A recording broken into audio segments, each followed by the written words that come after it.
Hello, all my viewers, and today I'm going to solve this question from the chapter Electromagnetic Induction. The question is based on flux. The question कह रहा है हमसे in the adjacent figure a uniform field 0.4 Tesla is directed along x-axis. The field is increased to इतना field को बढ़ा दिया 0.45.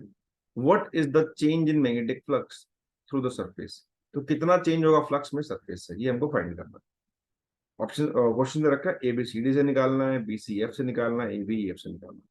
तो पहले फील्ड 0.4 थी, फिर फील्ड 0.45 हो गई. ठीक है, तो देखते हैं कि फील्ड पहले फ्लक्स क्या था. पहले मैं निकालता हूं ABCD से. तो फ्लक्स इनिशियल जो था दैट इज ABCD, ये वाला सरफेस है. तो इनिशियली फ्लक्स बोल लेते हैं V1. इसका एरिया वेक्टर कुछ पीछे की तरफ होगा. एरिया हमेशा सरफेस की परपेंडिकुलर होता है and outward from the body होता है, मतलब बॉडी से बाहर की तरफ होता है. ठीक है, परपेंडिकुलर होता ही है, वो हमने दोनों चीजें देख ली. तो और B है आगे की तरफ, तो cos फाई हो जाएगा, सो माइनस B1A हो जाएगा.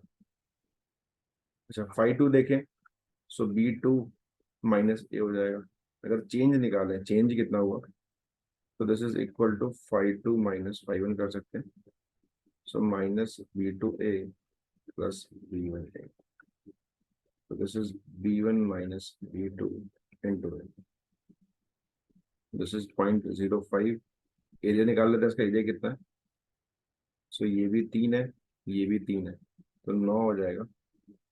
That is equal two point negative में 455. नेगेटिव चेंज आ रहा है. ओके, अब बात करते हैं नेक्स्ट की, BCF की. BCF कौन सा पोर्शन है? BCF ये वाला. इसका एरिया वेक्टर है वो तो Z में आएगा बाहर की तरफ, और फील्ड X में. तो जब इसका फ्लक्स निकालेंगे आप B डॉट ए, तो ये एंगल 90 है, बिकॉज B X में है और एरिया वेक्टर Z में है, तो एंगल ही 90 है. तो फ्लक्स की बात ही नहीं, फ्लक्स चेंज ही जीरो है. फ्लक्स भी जीरो है, चेंज भी जीरो होगा, तो फ्लक्स जीरो होगा. इनफैक्ट इस वाले से ही फ्लक्स जीरो होगा अगर से निकालना होता तो इसका वेक्टर अंदर की तरफ होगा माइनस के में, और B आगे की तरफ है. इनफैक्ट जो नीचे वाला है ये CDEF, इस वाले का एरिया वेक्टर भी नीचे होगा और B आगे है, तो इससे फ्लक्स भी जीरो होगा. तो मतलब सबसे फ्लक्स जीरो है ज्यादा, मतलब इससे किससे, BCF से, ADE से और CDEF से. ठीक है, तो टोटल फ्लक्स है वो सिर्फ इन वाले से ही, दोनों से होगा, इससे और जो आपको ये दिख रहा है स्लांट वाले.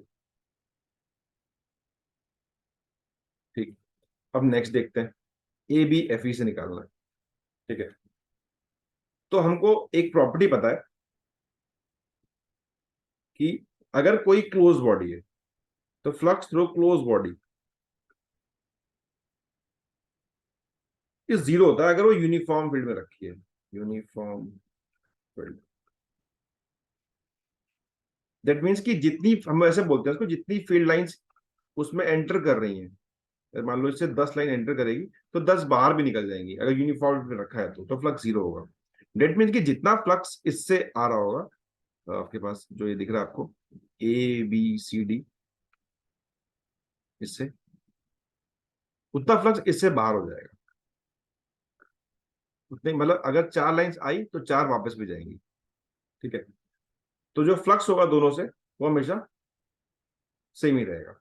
ठीक है, तो अगर फ्लक्स में यहाँ पे चेंज -45 का आया इस जगह पे, तो फ्लक्स में चेंज अगर उस तरफ निकालेंगे आप, तो मतलब अगर वहां पे लिखूं तो फ्लक्स जो φ1 होगा इस ऑप्शन C में, जो उसके पास ABEF से, तो φ1 जो होगा वो वहां पे आ रहा होगा आपके पास B1A. इसका अपोजिट आएगा, क्योंकि नेट चेंज अगर ये -B आया है तो प्लस B होगा, बिकॉज टोटल जीरो होता है. φ2 निकालेंगे तो B2A आएगा पॉजिटिव में, और चेंज निकालेंगे तो B2 माइनस B1A आएगा. इसका अपोजिट आ जाएगा मतलब, और करेंगे तो ये 0.45 एवर आएगा, क्योंकि बिकॉज यूनिफॉर्म फील्ड है तो हम कर सकते हैं. यूनिफॉर्म ना होती तो हमको फिर इसको फिर रख के फिर इंडिकेट करना पड़ता, और लेकिन यहाँ तो हो जाएगा. So this is all about this question. Thanks for watching.